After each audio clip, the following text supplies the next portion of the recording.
5 years ago, if you'd have told me I'd be sitting here, telling my story of salvation, I would have laughed right in your face, and I would have told you were a crazy Christian. I didn't believe there was hope. I didn't believe in true love. 5 years ago, I didn't even believe in myself. I heard people use the term atheist, and when I decided I knew what that meant, it just was kind of stuck in the back of my mind. Like, I think that's where I fit better than anything. It was more just, there's no such thing as God. Like, if God really cares about people, like all these people say he does, he wouldn't let children starve and cities burn down, and he wouldn't let people get into situations where they hurt each other. I just thought Christians were meddlers, and they took away the rights of people, and they were just trying to create this new world order. I really viewed Christians as evil. I became really combative. Like, I'm not gonna let them get away with this. This is a fairy tale. This is crap. Like, they cannot just come and fill people's heads with this fantasy. I faced life feeling like every day should be awesome and it should be fun, but I did that with drinking and drugs and boyfriends. And if I died, I was buried. That was all I really believed. I met my best friend, who happened to be a Christian, through a past relationship. She was the first friend that really started to talk about Christianity in a different way to me.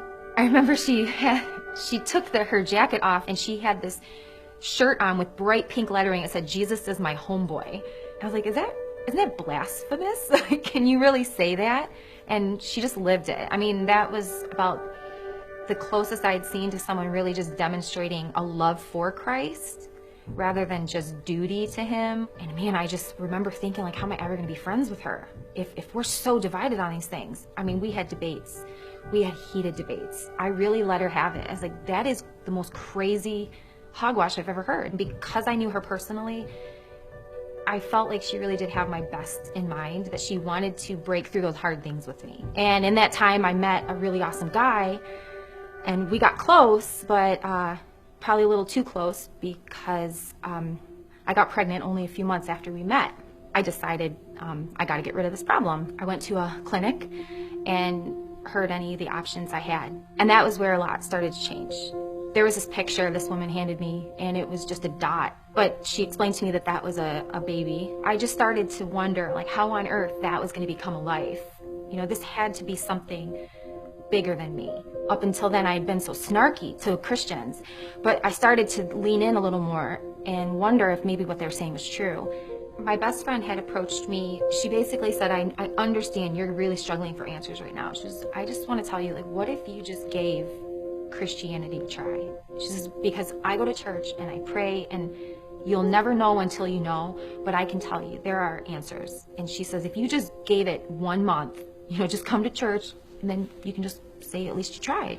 I realized she cares more about this faith than being a popular friend right now. That said a lot, because we had been through a lot. For some reason, it just felt like if I could just go, maybe I'll hear something, or at least I can just be alone for a little bit and think. I hid myself up in the balcony, and I actually owned a Bible from all my years of trying to disprove, and the worship team performed Canons by Phil Wickham. There were certain words I vividly, remember reading them on the screen for the first time and just thinking, wow, that's what I feel. Having been an atheist and believing in science, to read the moon and the stars declare who you are.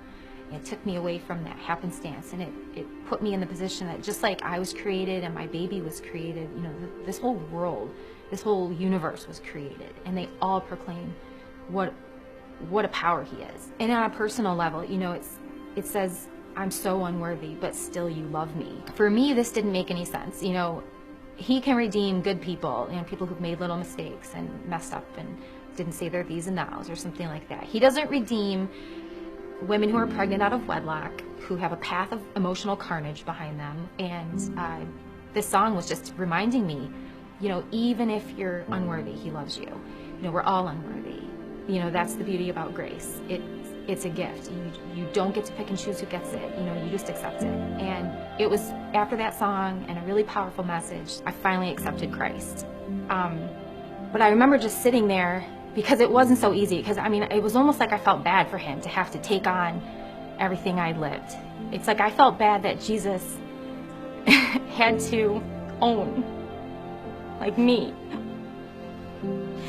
And I just remember holding my belly and holding my breath, and I just said, "Are you sure that you want to save this one? Are you sure?" I mean, I called him names. I laughed behind his back.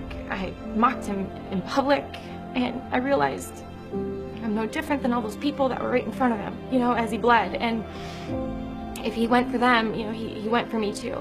You know, it's a struggle to believe every single day that Jesus really did die for me. And when someone challenges what I believe now, I remember being that person. I remember taking any opportunity I had to just stick it to the Christian. But now, I mean, my faith is so big, it's like, I know where you've been. I know that feeling, and I promise if you give me just a few minutes, you know, I'll talk about it with you. I try to just get them one step closer, one question closer. As much as I know about what it's done for me, it's worth the shot to try to get them to come over too.